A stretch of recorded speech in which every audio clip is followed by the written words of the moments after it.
Using straps to place Curapod. Insert the Curapod device into the casing by ensuring that the LED side of the device is placed downwards.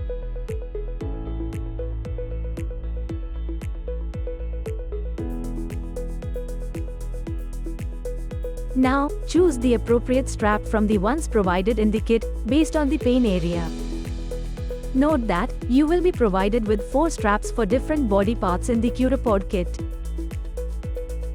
Insert the selected strap into the casing by passing it through the loops on either side of the casing.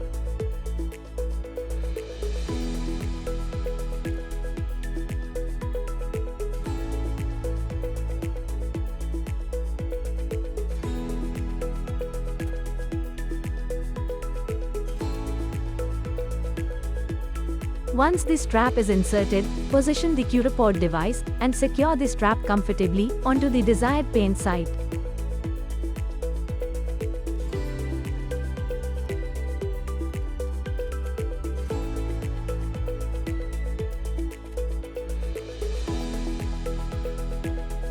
You can always use a single strap with 2 casings or 2 straps with 1 casing each to place the device, depending on the location of your pain.